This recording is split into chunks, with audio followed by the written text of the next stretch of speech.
asalaamaaleykum dal leen ak jàmm ci seen nouvelle vidéo donc ñu continuer toujours jàng balise yi donc tey ñu war a jàng balise yi nga xam ni mooy permettre marquer importance d'un texte maanaam pour permettre wax say utilisateurs yi mooy après ñi nga xam ne ñooy visiter ce site bon pour le moment créer gun site mais dañuy jàng donc éléments yi nga xam ni moo ñuy permettre après ñu mën a créer site. Que ni par exemple booy wax ak utilisateurs yi nga bëgg leen wax ni lii nii texte bu am intéressant la lii texte bu intéressant la pour attirer seen attention yan balise nga mën a utiliser donc balise yu bari la en réalité donc pour commencer je fais contrôle 2 points n'est-ce pas marquer les balises pour marquer l'importance d'un texte. Alors l'importance,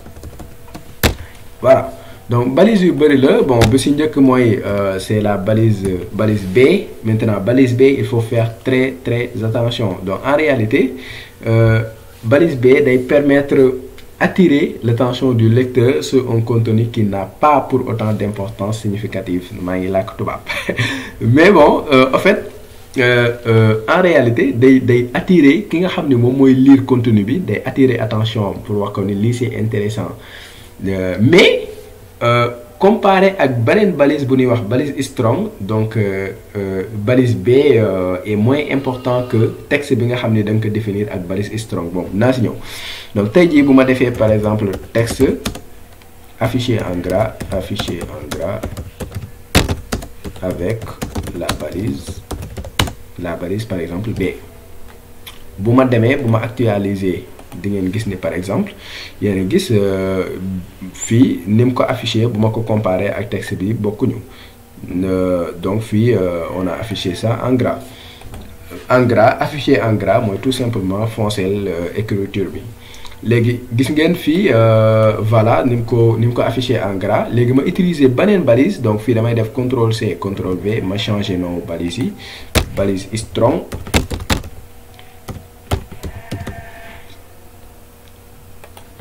Fii ma def strong donc fii ce n'est plus ça mais c'est strong bon mënoon naa def sax sélectionner CTRL D effacer donc fii voilà donc boo xoolee après résultat bi même chose lay doon donc bu ma actualiser di nga gis ni bon pourquoi pas ma def fii benn balise BR pour retourner à la ligne CTRL R. yéen a ngi gis fii résultat bi c'est la même chose gisa bi ni mu ko affiché exactement même chose alors que balise yi bokkuñu donc ku xamul mën na wax ne d'accord kon balise B ak balise strong même chose la mais da ngeen a war a comprendre que ni navigateur bi ni mu koy interpréter ak yow ni nga koy interpréter bokkuñu fii ku ko lire yaakaar nga ni même balise leen utiliser mais navigateur bi en réalité texte bi nga xam ni moom nga affiché ak strong moom lay gën a jox importance que texte bi nga xam ni affiché nga ko ak balise B donc loolu noonu c'est à connaître donc beneen balise boo xam ne day permettre marquer importance d'un texte c'est la balise I donc tey jii bu dee da nga bëgg a afficher en italique mooy lan nga defar benn écriture boo xam ne day xaw a dëng oblique loolu boo ko bëggee def da ngay utiliser balise I c'est toujours pour marquer l'importance d'un texte donc tey jii bu ma defee bon texte affiché en italique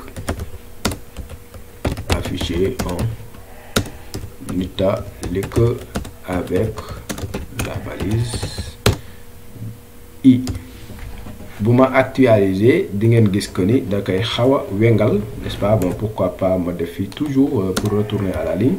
BR fii aussi ma def fi BR bu ma actualiser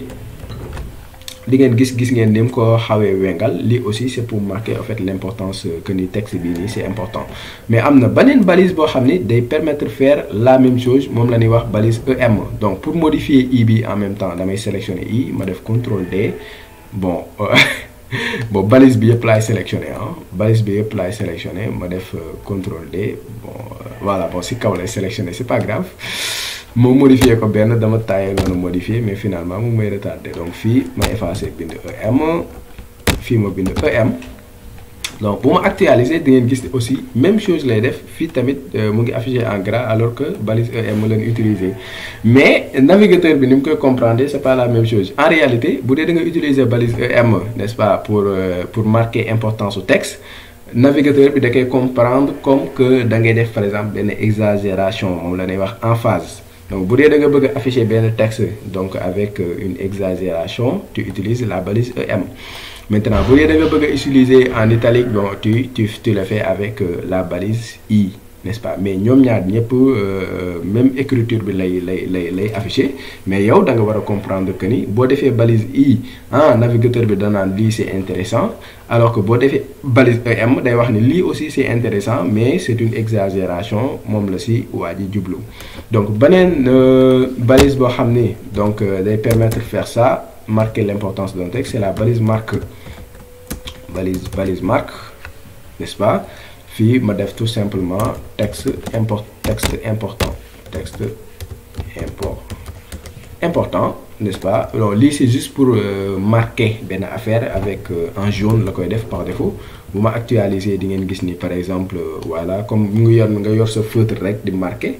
pour wax que ni le texte là c'est intéressant. Donc loolu noonu mooy balise yi ne indiloon yi permettre de marquer l'importance d'un texte. Donc pour résumer, c'est la balise B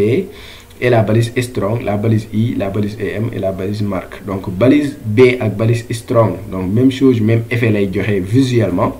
mais navigateur bi ni mu koy lire bokkul. Donc navigateur bi li nga xam ne da nga ko def ak strong, donc moom la naan d'accord, strong bi moo gën a important que li nga def ak balise B.